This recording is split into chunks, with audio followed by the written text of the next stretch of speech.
Hello बच्चों, स्वागत है आप सबका एक बार फिर से बोर्ड एग्जाम स्टडी में। बच्चों जैसे कि आप लोग का क्लास 12 का मंथली एग्जाम शुरू हो गई है। अब आपका ज्योग्राफी का पेपर होना, इससे पहले आप लोग का पॉलिटिकल साइंस का पेपर हो गया और आप लोग का डिमांड था कि सर जैसे आप जो है पॉलिटिकल साइंस में हम लोग को हेल्प किए थे उसी तरह ज्योग्राफी में कीजिए। तो फाइनली बच्चों वैसे ही प्रश्न लेकर के आए जो आपके एग्जाम में आपको यहाँ से लगभग क्वेश्चन आपको देखने को मिलेंगे, इसलिए इस क्लास को आपको एंड तक जरूर देखना है। एंड जो बच्चे आप लोग नए आ रहे हैं, चैनल को आप लोग सब्सक्राइब कर लेंगे, साथ साथ में अपने अपने फ्रेंड्स के ग्रुप वगैरह जहां भी है हर जगह आप लोग बच्चों शेयर कर देंगे। ठीक है, तो ये आप लोग का जो है ज्योग्राफी का पेपर होना है। ठीक है, तो चलिए बच्चों इसको एंड तक देखिएगा और आप लोग जरूर अपने दोस्तों के साथ शेयर करेंगे। चलिए ठीक है, स्टार्ट करते हैं। आ गया है, जैसे देख पा रहे हैं आप लोग, रेडजल ने भूगोल के किस शाखा के विकास में योगदान दिया। चलिए पहला क्वेश्चन आपके स्क्रीन पे आ गया है।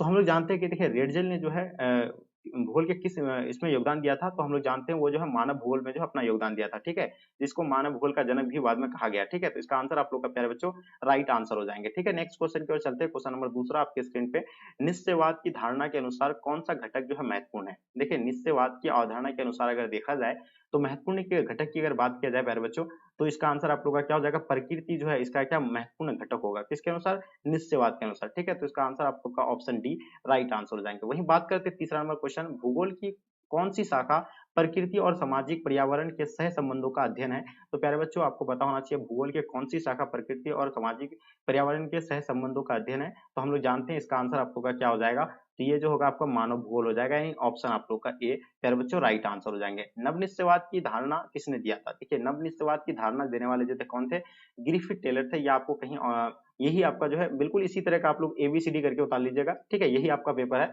ओरिजिनल वाला। क्वेश्चन नंबर 5 देखेंगे, आचरण भूगोल भूगोल की किस शाखा की उपशाखा है। देखिए आचरण भूगोल के बारे में बताना है, ये भूगोल की कौन सी उपशाखा है। तो प्यारे बच्चों हम लोग जानते हैं 5 नंबर क्वेश्चन का जो आंसर होगा आप लोगों का, तो ये हो जाएगा आपका यानी सामाजिक भूगोल, यानी ऑप्शन आप लोग का बी राइट आंसर हो जाएंगे। ठीक है, व्यवहार भी भूगोल जो है सामाजिक भूगोल के अंतर्गत आएगा। क्वेश्चन नंबर 6 देखेंगे, भूगोल की कौन सी शाखा मार्क्स के विचारों से प्रभावित है। देखिए भूगोल की जो है कौन सी शाखा मार्क्स के विचारों से प्रभावित है।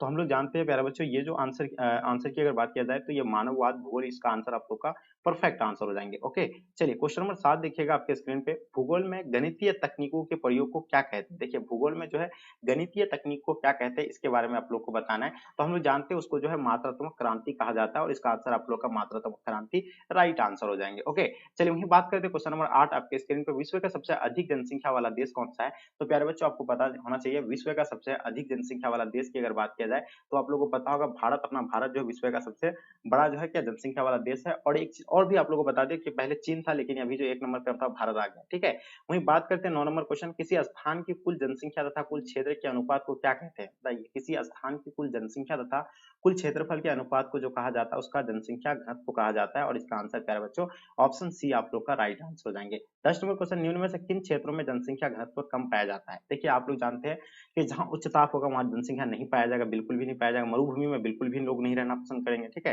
रेगिस्तान में लोग घर नहीं बसाते। ठीक है, उसके बाद पर्वतीय क्षेत्रों में बिल्कुल बहुत कम बसाते लेकिन बहुत नहीं के बराबर। ठीक है, तो इसका आंसर आप लोग का इनमें से सभी हो जाएगा, यानी ऑप्शन आप लोग का डी प्यारे बच्चों राइट आंसर हो जाएगा। क्वेश्चन नंबर 11 देखेंगे, निम्न में से यानी कौन जनसंख्या जमाव को आकर्षित करता है।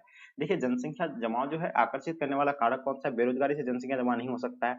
ठीक है, रोजगार का जहां अगर ऑप्शन होगा तो ऑब्वियसली वहां जनसंख्या क्या होगा, जमा होगा। तो इसका आंसर आप लोग ऑप्शन बी राइट आंसर हो जाएंगे। 12 नंबर क्वेश्चन देखेंगे, किसी स्थान में एक विशेष समय अंतराल में कुल पैदा हुए बच्चों की संख्या को क्या कहते हैं। देखिए किसी स्थान में एक विशेष जो समय अंतराल में जो पैदा होने वाले बच्चों को ही जो है जन्म दर कहा जाता है। ठीक है, तो ये आंसर आप लोग का जो है बी प्यारे बच्चों राइट आंसर हो जाएंगे। ठीक है, नोट करते चलेंगे एक एक चीजों को आप लोग को। ठीक है, बिल्कुल एकदम यही आपका पेपर है। ठीक है, एकदम अच्छे से आप लोग एबीसीडी करके भी उतार लेंगे तो कोई दिक्कत नहीं है।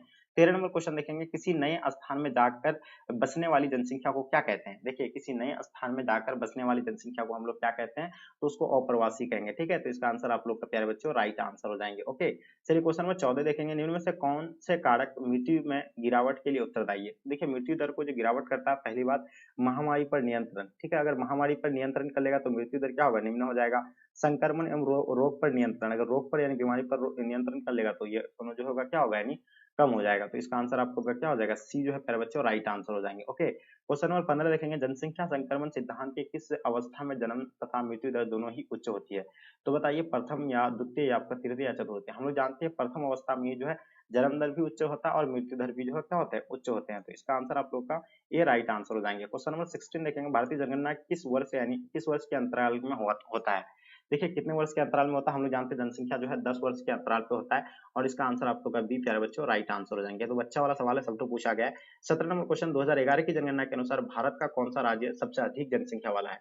तो हम लोग जानते हैं जनसंख्या वाला अधिक जो राज्य है कौन सा है, उत्तर प्रदेश जो है सबसे ज्यादा जनसंख्या वाला राज्य है। ओके, ऑप्शन डी आप लोग का राइट आंसर हो जाएंगे। वहीं अगर बात करें हम लोग अगर कम जनसंख्या की, तो सिक्किम आप लोगों को तो पता ही है, और ठीक है जन क्षेत्रफल की दृष्टि तो आप लोग बताइए। क्वेश्चन नंबर 18 देखेंगे, निम्न में से किस क्षेत्र में जनसंख्या घनत्व ज्यादा है? ठीक है, चलिए आपको क्या ही बताना, और यही तो पेपर ही है तो आप लोगों को क्या ही ज्यादा डिटेल्स बताएंगे, सिर्फ आप लोग बस नोट कर लीजिए। निम्न में से किस क्षेत्र में जनसंख्या घनत्व ज्यादा है?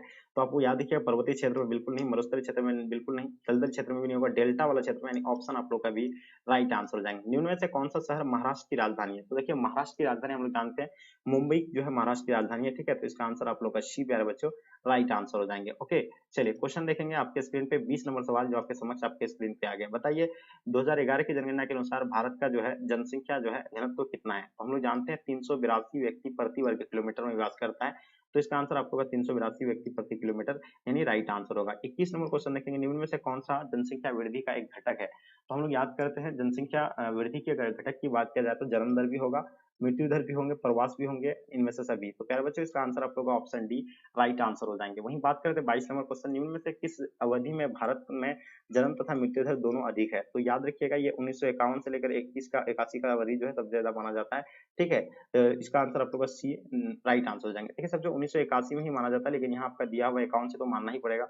शिलोंग किसकी राजधानी है? तो हम लोग जानते हैं शिलोंग जो है मेघालय का राजधानी कहाँ है, शिलोंग है, तो इसका आंसर आप लोग का जो है बी राइट आंसर हो जाएंगे। ओके, चलिए क्वेश्चन देखेंगे 24 नंबर क्वेश्चन, निम्न में से किस वर्ष में राष्ट्रीय युवा नीति शुरू की गई थी? देखिए राष्ट्रीय युवा नीति जो शुरू किया गया था ये कब किया गया था? 24 नंबर क्वेश्चन का आपको आंसर बताना है। तो हम लोग जानते हैं 24 नंबर का आंसर आप लोग का क्या हो जाएगा, ये कमेंट करके आप लोग जरूर बताइए। क्वेश्चन देखेंगे 25 नंबर क्वेश्चन, निम्न में से कौन जनसंख्या संगठक के घटक है? तो याद रखिएगा कौन सा घटक है, 25 नंबर क्वेश्चन काफी इंपॉर्टेंट है, तो याद रखिएगा ये लिंग अनुपात भी होगा, उसका साक्षरता दर, शिक्षा, ये सभी हो जाएगा। तो इनमें से आंसर आप लोग का डी राइट आंसर हो जाएंगे। बेंगलुरु मैसूर औद्योगिक क्षेत्र किस राज्य में स्थित है? तो देखिए बेंगलुरु मैसूर औद्योगिक क्षेत्र जो होगा आपका यानी कर्नाटक में होगा, तो ऑप्शन आप लोग का बी राइट आंसर हो जाएंगे। 27 नंबर क्वेश्चन, भारत में सबसे बड़ा धार्मिक अल्पसंख्यक समुदाय कौन सा है? तो देखिए भारत में सबसे बड़ा धार्मिक अल्पसंख्यक समुदाय की अगर बात किया जाए तो यह हो जाएगा मुस्लिम जो होगा, इसका आंसर आप लोग का डी राइट आंसर हो जाएंगे। ओके, चलिए आगे देखेंगे, अब हम लोग क्वेश्चन नंबर 28 देखेंगे, आपके स्क्रीन पे आ गया क्या कहलाता है कि मुख्य श्रमिकों की न्यूनतम वर्ष में कितने दिन रोजगार मिलना चाहिए? देखिए मुख्य श्रमिकों को जो रोजगार जो मिलता है 183 दिन का मुख्य मिलता है, कितना? 183 यानी 6 महीने का। ठीक है, उसके बाद हम लोग देखते हैं क्वेश्चन नंबर आपके स्क्रीन पे 29 नंबर क्वेश्चन आपके समक्ष में आ गया। ठीक है, उसके बाद हम लोग देखते हैं 29 नंबर, शादी के बाद महिलाओं का एक गांव से दूसरे गांव में होने वाली प्रवास को किस प्रकार का प्रवास कहा जाता है?